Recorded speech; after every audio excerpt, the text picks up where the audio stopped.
Live from WOWT, First Alert 6 starts now. Good Wednesday morning, everybody. Thank you so much for joining us here in First Alert 6 streaming. I'm Cerise Cole. You see Jared Lansford here, Senior Chief Meteorologist Rusty Lord. Let's start with what was so good yesterday. We hit that record high, 61 degrees in January. Yeah, it was great to have. So the record was 59, and we were able to zip by that by a couple degrees. Yeah. I say that because even though we don't get a record, even though we don't get the 60s, today's still going to be a pretty good day. Okay. So let's dive into it and show you. I'll show you what I'm talking about. That record was 10 years old. So there you go. We're up to 61 yesterday. That goes in the books, and we'll talk about it maybe by this time next year, see what happens. We're down to 28 this morning. Light wind. Feels like temperature about the same, obviously, with that. Humidity up there. Always is in the morning. Backs off in the afternoon. A lot of 20s and 30s as you head out this morning. 22 in Fremont, one of the colder spots. So it's kind of a calm morning. Sometimes the cold air can do strange things and settle a little more in some of the valleys. That's what we're watching this morning. This is the key to the day, though. Yesterday, this was pesky. The wind, very light right now, and it's going to stay that way all day. So that's why I think today may end up being a little bit better than yesterday. Even though we're going to be cooler, we don't have the wind. Gusts to 10 miles per hour. Yesterday, those are trying to get up near 30 miles per hour. In my book, that's annoying. And we had quite a few of those during the day. That will not be the case today. Clouds to the north, but we have clear skies over top our area, and that means we're going to see a lot of sunshine all day long. Low 30s by 9. Should make a run at 50 degrees, and that 9 to noon or maybe 8 to noon window is when we do a ton of warming. That is so key to a day in the middle of winter because the sun angle's lower and there's just less afternoon to work with. So we are going to see us make a run at 50 degrees by noon, and then it's just a little bit here and there the rest of the afternoon. 3 to 4 to 5 o'clock, we get to about 55 degrees for that afternoon high. You can see a little cooler on the Iowa side, but a lot of 50s otherwise on the Nebraska side. A great day, well above average, 20 degrees above average, but without the wind, it might be a nearly perfect late January day. There you go by 7 o'clock. We're in the low 40s. Watch the clouds down to the southwest. Those will try to move in here. A little overzealous with some of those showers, I think, overnight. That would likely be a little fading complex of some moisture, and given how dry the air is, I don't think that is actually going to amount to much. This down here is what we'll have to watch as we head into the afternoon on Thursday. Obviously, we're here, we're watching, we'll keep an eye on that to see what it does tomorrow morning. I don't think it's going to be a problem. After 3 o'clock is when the best odds for some shower activity will work their way in. And that's what we'll keep an eye on here Thursday afternoon as we make our way into the evening. Better odds there. We'll talk about how much rain we could get out of that here coming up in a little bit. But for the meantime, watch for that after about 3 o'clock on Thursday. Okay, I'll remember to put the umbrella in the car tomorrow. There you go. Meanwhile, what everybody's really thinking about, the weekend. I know. We're hoping that all these nice temperatures that we've had will just kind of linger to the weekend. We get a little bit, and we're always wanting a little more. We're greedy. That's how it goes. But we have a little more on the way here, and I want to show you this because the rain actually moves out pretty quickly overnight Thursday night.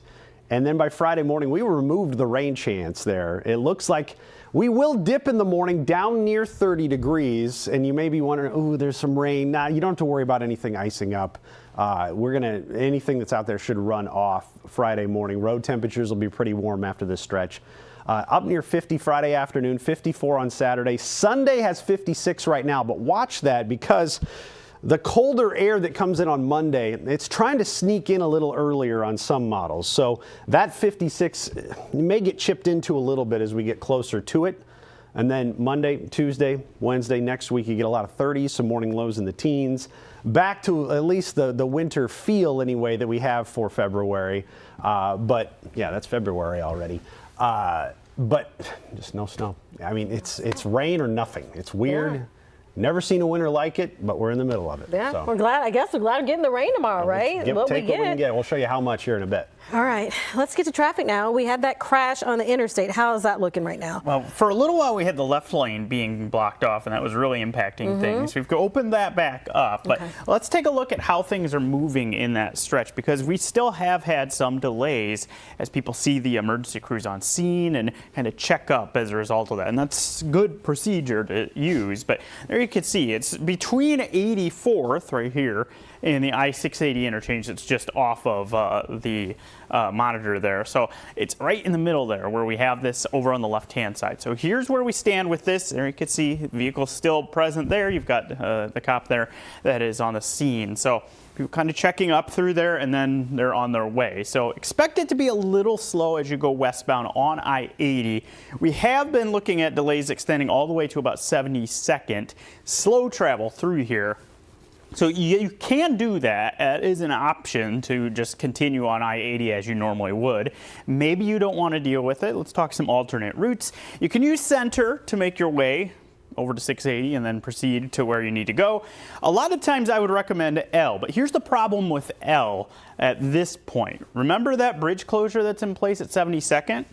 You've got a lot of traffic that's making its way on L right now, trying to figure out alternate routes from that, and that includes for 84th, which is already slowing down at this point in the morning. So that's the reason I lean a little bit further away from L. If you don't mind some delays, it might be okay if you're closer to 96th or off to the west from there, but if you're trying to get into that direction from around 72nd, you run into some problems with the delays that are in place there. So something to keep in mind. We'll talk about some construction projects that are happening, how those can impact our travel in a little bit. But you can see when we zoom out to the main view of the metro, that area with the crash really stands out as the slowest spot. Some delays on Northwest Radial onto Maple. There's a reason for that with a little construction there. We'll talk more detail about that. 370 also a little slow right around 48th as you're heading westbound at this point. Those are the delays we've got. Of course, we'll keep you posted on the crash, and we'll also talk the construction, some areas that you really want to keep in mind as you're heading out this morning. A lot to think about that route. All right, Jared, thank you. Well, ICE took a man into custody in Douglas County. The Douglas County Sheriff's Office says Daniel Topete Perez had an expired visa. He was sentenced to probation last week for 2 felony theft cases involving stolen tools from construction sites. Those tools were recovered from Topete Perez's home. Deputies couldn't prove all of them were stolen, so he asked for them back. An ICE agent detained him when he arrived at the sheriff's office. Everything is connected to, or has to be connected to, some type of criminal activity. And so you're really not on our radar until you've committed a crime in Douglas County. And then and only then would there be an opportunity to communicate with other partners in relation to DEA if it's drug related, ATF if it's gun related, if it's immigration related, the Department of Homeland Security. It is unclear where Topete Perez will be held until his deportation hearing. A woman is facing charges after police say she caused a disturbance at the Douglas County Courthouse. The sheriff's office says Melissa Danae Smith began cursing at deputies in the second floor rotunda. They say Smith was given several orders to leave and refused. She was booked into the Douglas County Jail. Community partners are offering to help residents of City View Apartments. This as the clock ticks for city inspectors to decide whether the building is livable. Dozens of people came through to get a meal. In addition to food, other organizations gave out clothes. There are also housing resources available for residents. One tenant says is a chance for some temporary relief. I was excited to see the huge turnaround and able to see that, you know, a lot of the community does care and they really support what's going on in the building, and they don't, you know, they hate to see what's going on with us, and they would, you know, what should I say? They're supporting us. They have our back, and they want to make sure that we know that we'll be okay. Well, city officials say 20% of the building has issues. The deadline for repairs is this Friday. All right, we're here at the safety desk with our Maria Cade. Maria, you have the latest on a new study about the effects, of marijuana. Yeah, this is looking into that, and they say that smoking marijuana every day could impact your daily memory and how it works.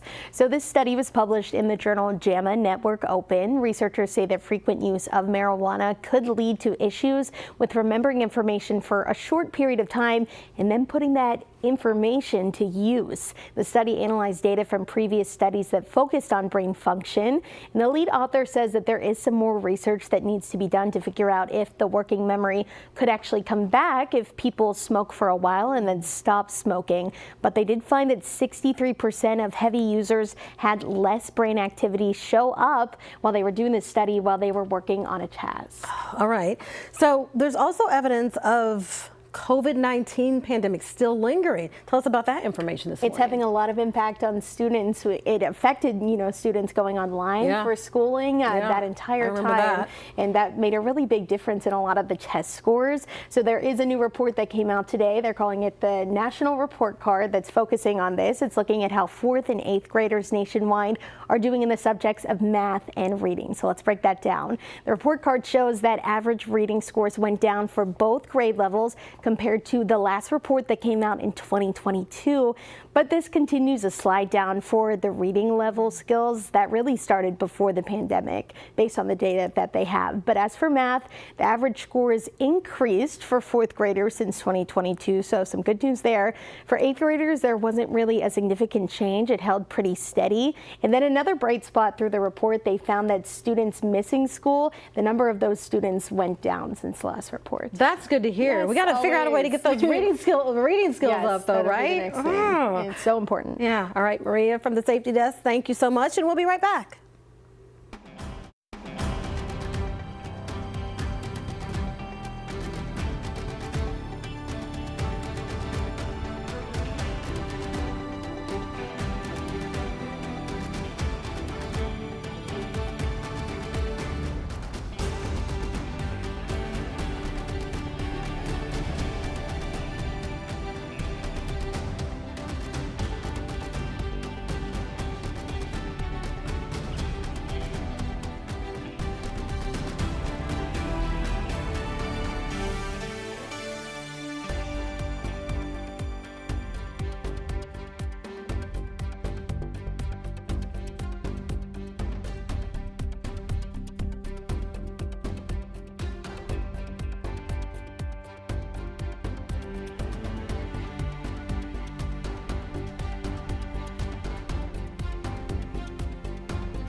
Well, I was at the gym yesterday and everybody was talking about the fact that we hit 61 degrees, but we're really not done with this nice weather. That's the thing. We're not going to get 60s, but I tell you what, a lot of 50s still in the forecast all the way through the weekend, and that usually results in some pretty mild mornings. Now, I show you these temperatures. Remember, our average high this time of year is 34.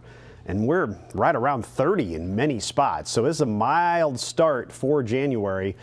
20 in Columbus, one of the colder spots. Got a few 30s on the map. Just take a little wider view. The key to the day today is this lack of wind, and that is going to be phenomenal for all of us. You won't have that pesky wind blowing around up to 30 miles per hour like yesterday. It's out of the south a little bit this morning, out of the northwest later on, and gusts near 10 miles per hour. Clear skies in our area, clouds to the north, they're not going to pose an issue. So up to 55 for the high today, and then tailing off a bit overnight. But still, remember, average high is 34, and it takes a while to dip below that during the overnight hours. I think we will. And then heading into tomorrow, still get up near 50. But now we got to talk about some rain chances. Yeah, rain, not snow. They try to move in after about 3 p.m. on Thursday.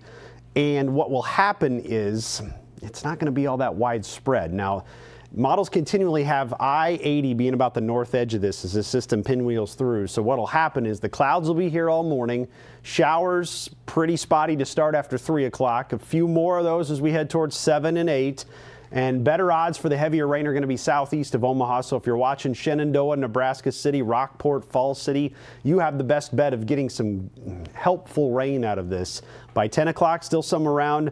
And it continues to drop to the southeast, heading through the overnight into early on Friday. We could have a few clouds around to start Friday, but I think overall what happens is we clear out and get temperatures that make a run at 50 degrees on Friday. Now, how much rain do we get out of this? That's the big thing everybody wants to know. If this were snow, that could be some pretty beneficial large snow amounts. Hopefully this rain soaks in a lot of these places.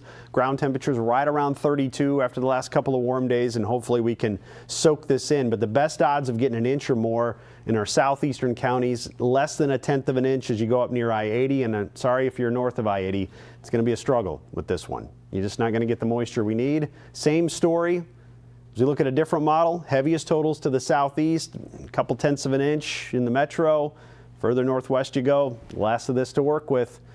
So as we head into the weekend, that's what we'll be watching. see what we can get out of that. It's a dry weekend on the way.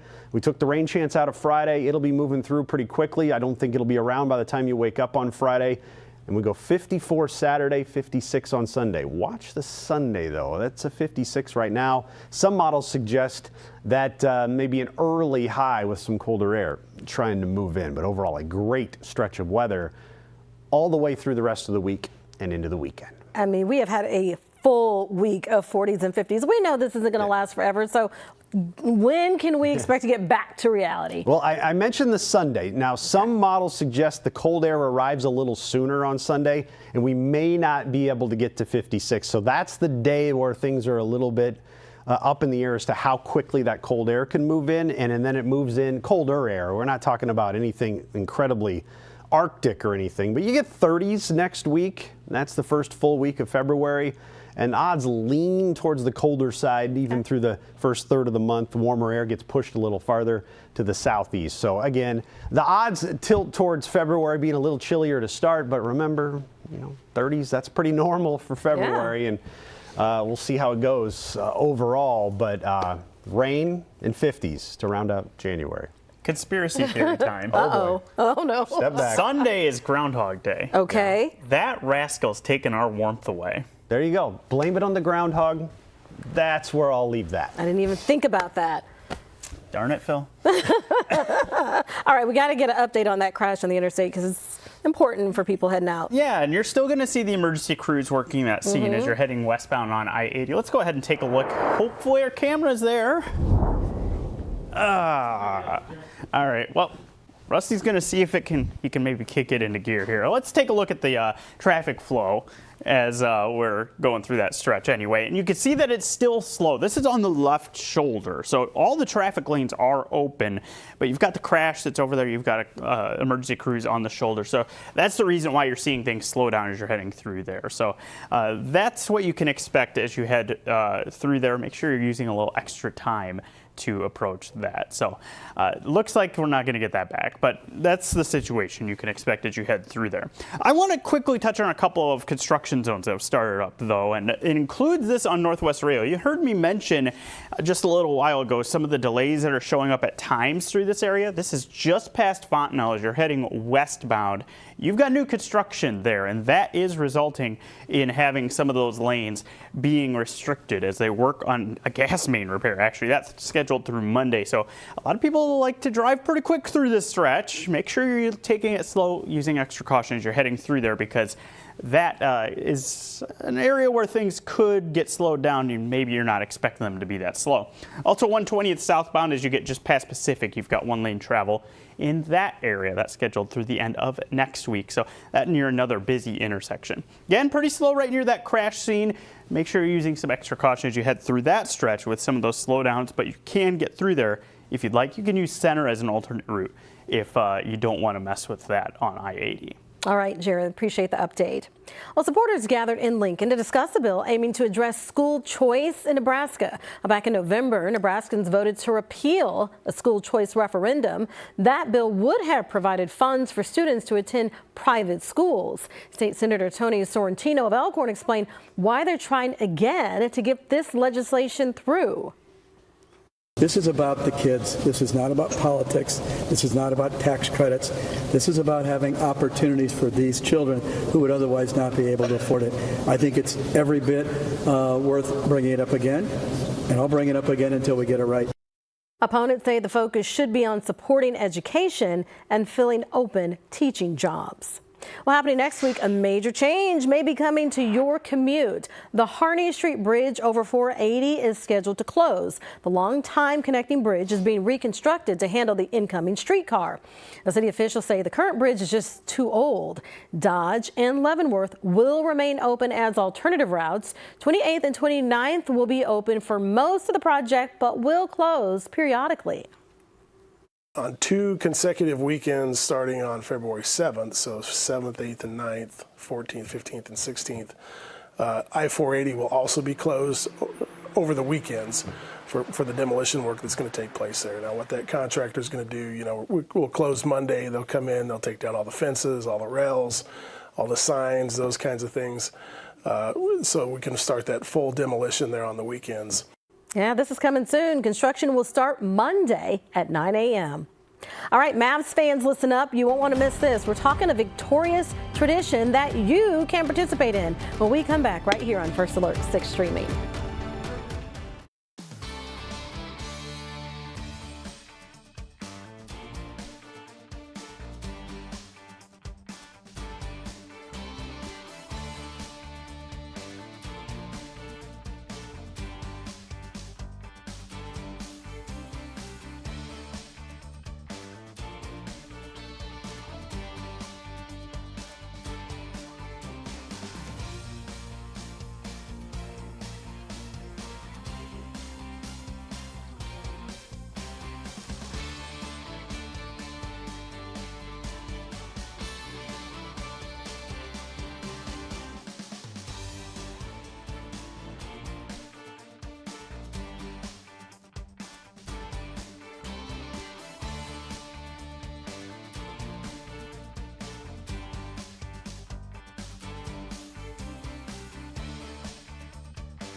All right, welcome back, everybody. As we told you last week, UNO men's basketball likes to celebrate their victories by doing just that, just pummeling garbage cans, whatever it takes. The Mavs have won 9 straight since starting this tradition, so apparently it's working. I don't know where that came from. There's got to be a story to this. So get this. Now UNO is inviting fans to take their own trash can to Saturday's game against Denver. So you can bring your own. If you do bring your bin, they're going to fill it up with popcorn for just $5. So there has to be no more than 5 gallons, and it has to be clean. Yeah, so this one that we've got right here on set is not going to work for you because it is probably a little too big. I know it's bigger than 5 gallons. It's also a lot of popcorn. But hey, we thought we'd get in the spirit. We've got our But that's a good deal, though. I tell you what, UNO, they moved to D1 5-6 years ago. They've never been to the NCAA tournament. They will have to win the Summit League tourney to get there. But they're on their way, right? You keep doing that, you win the rest of your games doing that, you get there. That's it works. The lucky trash can. Take their Trash can. And it's a good stress relief. Did you see how they were giving that trash can the business? Kicked a field goal with one of them. Doggone. What the Summit League's got on the way for it. There you go. Yeah, all right. Well, thank you so much for joining us this morning. We're going to get ready for our update in the Today Show. Of course, you can watch it here on streaming or over the air. You have choices. Until then, have a great day, everybody.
Live from WOWT, First Alert 6 starts now. Good Wednesday morning, everybody. It is 7:26. I'm Cerise Cole. We do want to get right to First Alert 6 traffic with Jared, who has an update on that crash on I-80. This is in place just past 84th as you're heading westbound. You can see the left shoulder remains blocked. All lanes are open, but you want to continue to use some caution as you're heading through this area with emergency crews there and people kind of checking up when they see that scene. And you can see the delays that stretch all the way back past 84th as a result of that crash. So be leaving some extra time if you're going to head through there. If you're looking at an alternate route, you could use center. L is an option, but keep in mind, a lot of traffic using L to navigate that bridge closure on 72nd. So keep that in mind as you're trying to navigate all of these different things that are happening this morning. Rusty. Thanks, Jarrett. Let's talk about where temperatures are this morning. 20s and a few 30s left on the map this morning. Chilly, but again, average high this time of year is 34. So we're pretty good by January standards. The lack of wind today is going to make a huge difference. We're not going to have it. We're not going to warm up into the 60s. We're not going to break records, but with the lack of wind, I think today's 55 in the forecast that we get around 3, 4 o'clock this afternoon with sunshine, it's going to feel pretty good. And as we head into the evening hours, that will cool off. Now, there's rain potential after 3 o'clock on Thursday. Watch for this. Best odds continue to be to the southeast for 1-inch plus totals. So Shenandoah, Nebraska City, Falls City, you have the best bet to get the bigger helpful rains. I think we're up near 1/4 inch in the metro at best. It's thankfully done by Friday morning when temperatures drop off. Don't have to worry about any icing, but that should be mostly Thursday night into the overnight with that rain. Therese? All right, Rusty, thank you. An arrest involving ICE in Omaha. Nathaniel Topete Perez was taken into custody. Authorities say he had an expired visa. He was sentenced to probation last week for felony theft involving stolen tools from construction sites. It is 7:28, and we are back with another update for you in about 25 minutes. We'll see you then.